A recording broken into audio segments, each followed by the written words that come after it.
Good evening and thanks for joining us. Tonight we are continuing our investigation into county DSS agencies taking children from their parents without going to court. Our latest story has found social workers in one county telling people to go online and print off unofficial forms to fill out to get custody of kids. That's illegal.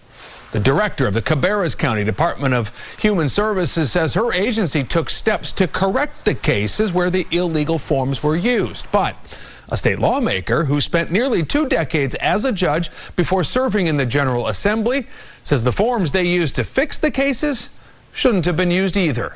Chief Investigative reporter Nick OCHSNER brings us the story.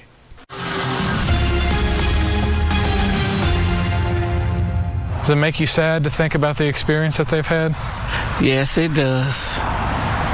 It does. Joyce Banks is talking about her grandkids, a boy and girl, ages 10 and 6. So, it's hard. I try not to think about it, but I do. They're in foster care now, separated, taken into custody of social workers after both their parents were arrested. First, they lived with their grandmother, then their aunt. WBTV has obtained this form social workers use to place them with Gloria Banks, their aunt. We signed paperwork saying that we will make sure that we took care of the kids properly and stuff like that, and that was it. But nothing official that the state said, here's custody of these. No, that paperwork right there, I had to go get notarized myself. The form she had to get notarized, the one the social worker used to place her niece and nephew in her home, is illegal and shouldn't be used. Do you get the sense that the DSS worker was doing what was right or what was easy? Well, the man that had me fill that paperwork out, he was new. I do believe. He went to because he said, I have to check with my supervisor first to make sure that this is okay. He came back and he said, yes. He told me that I had to print the paperwork off online. I went and did. I did everything that he told me to do. We did have a worker that attempted to use those forms. Well, didn't attempt because they used it. It's notarized, and this form was used to place children in the custody of someone who's not their parent. I disagree with that. He attempted to use the forms. We immediately caught that within a few days and addressed it and contacted the families. Karen Calhoun is director of Cabarrus County Department of Human Services. When she learned about the illegal forms being used to remove children from their parents in 3 cases last year, she didn't go to court to get a judge's order, and she didn't report the forms to the state. Instead, she says her agency used something called a temporary safety agreement. Temporary safety provider agreements can be as long as 6 months, and so that's not the form we're using. But there's nothing in the law that allows for the use of a temporary safety provider either. What the law does say is that social workers must get a judge's order to make an emergency placement within 12 to 24 hours. We're in Chapter 7B calls for a temporary safety placement. It is in child welfare policy with the Division of North Carolina Social Services, and we're following policy and practice and guidance that we can use temporary safety providers. Where in Chapter 7B allows for the use of a temporary safety placement? I can't comment on that and answer that. I don't know the statute. I have legal attorneys that can answer that for me. You're the director of the Cabarrus County Department of Human Services, yes, correct? I am. And you don't know the law that allows you to use this form that you says you can use? I'm not saying that the law allows us to use that form. I'm saying that child welfare practice and policy in the state of North Carolina allows me to use that form. Recently, a spokeswoman for the North Carolina Department of Health and Human Services, which oversees county DSS agencies, told WBTV there is no law specifying the use of temporary safety placements. The statute requires a social worker get a non-secure custody order and emergency placements within 12 hours or 24 hours on a weekend or holiday. Did Yes. your agency do that? These children weren't taken into custody at that time. Were they taken from their parents? They were placed with a temporary safety provider as a voluntary placement. I don't think it matters what term you're using, temporary, guardianship, safety plan, whatever.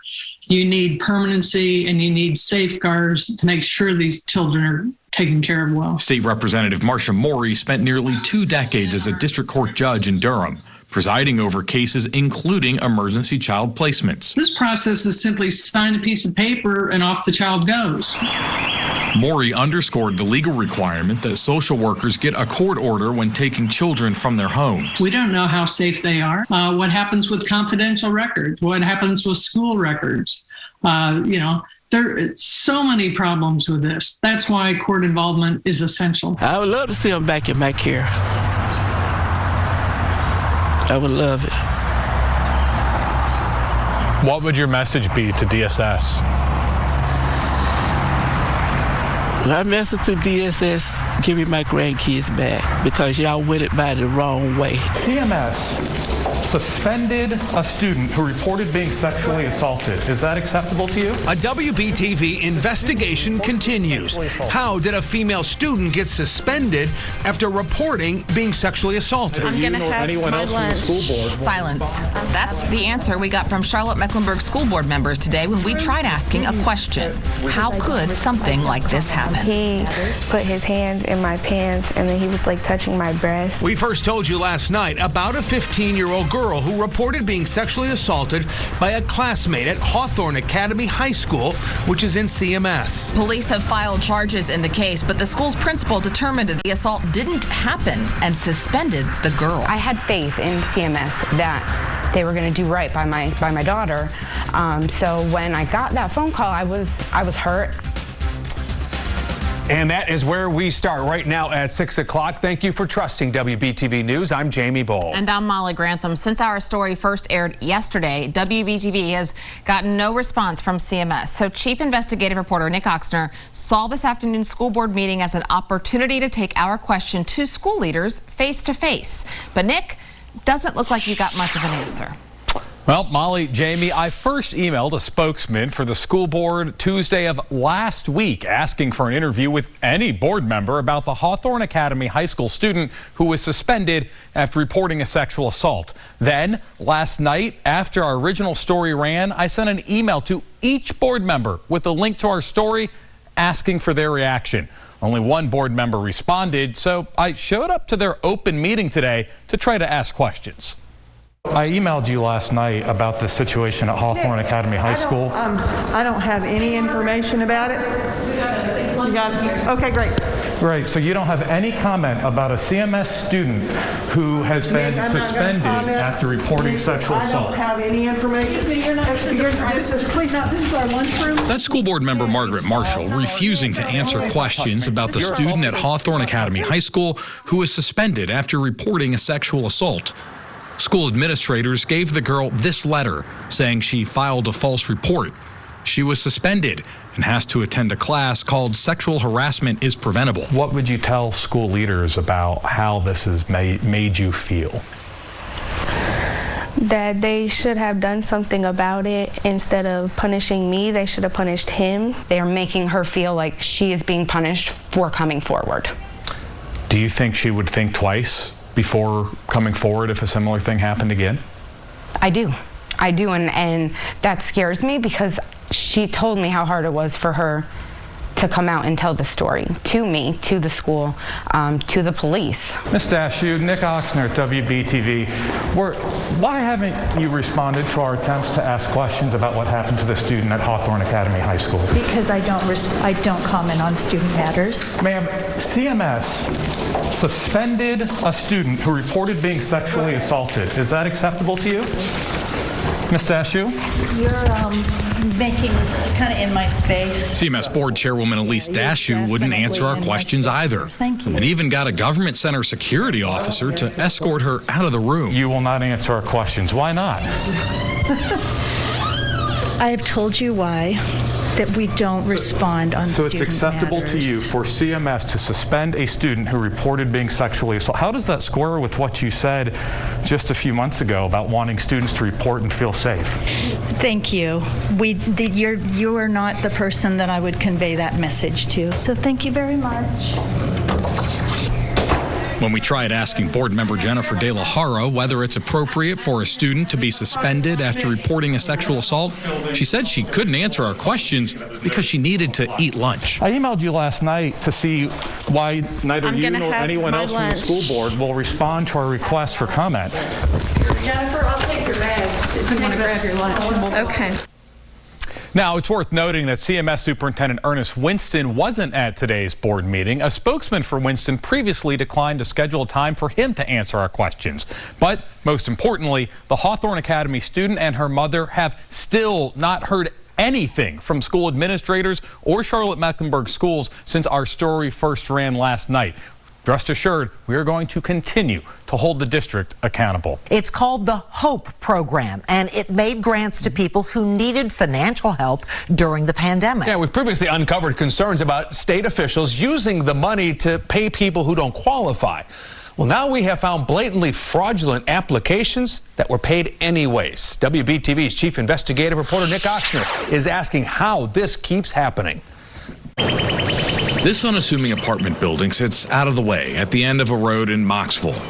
Sunset Terrace has dozens of units. Public records show it's owned by a company called Azorian Properties.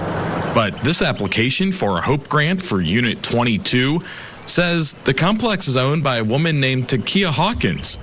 The form says someone named Katina Sidoni lives there. Hi there. So I visited Unit 22. I'm here because someone applied for HOPE benefits, for state benefits, using this address. The fraudulent application resulted in a check being cut for $12,600 to Hawkins, the woman who's not the landlord. And she got this check in the name, claiming that the resident who lives here is a Katina Sidoni. But here's the check for $12,000. I have no clue, to be honest with you. I never heard of this. These HOPE grant applications show Takia Hawkins, her sister Shanesha Hawkins, and others submitted fraudulent claims for properties all over the state. They were all approved, resulting in these checks, totaling more than $230,000.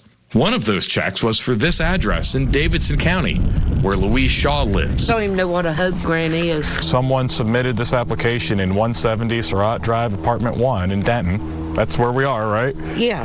These folks, they got $8,400. I don't even know. Who did it go to? It went to this Shanesha Hawkins. I've never heard of that name. Here we found a group of people who have submitted what appears to be fraudulent applications for nearly $250,000. How does that happen?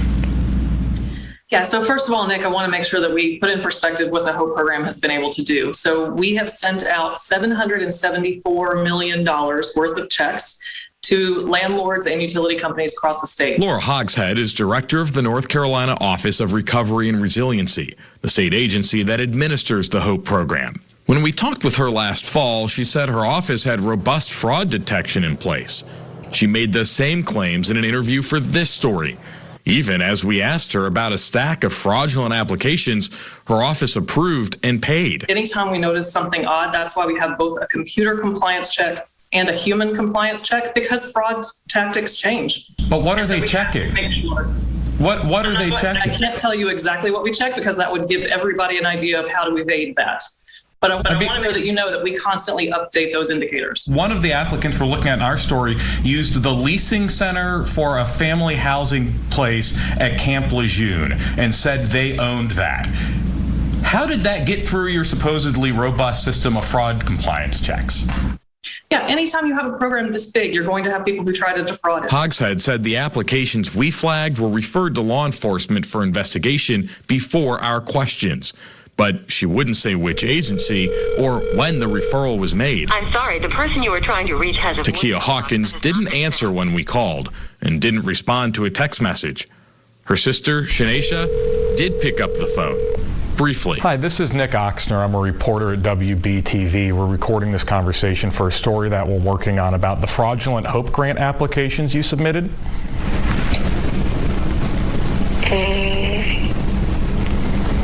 Sorry. We're wondering, you got $43,105. Well, she hung up. Now, the HOPE program and others like it, including the RAMP program here in Mecklenburg County, they're out of money. So I asked Hogshead what she has to say to people who need help but can't get it because these checks that have been cut to fraudsters. I'll have that answer when I join you, Jamie, coming up at 7:30 on your side tonight. Very much looking forward to that part of the conversation as well. Great reporting, Nick. Thank you.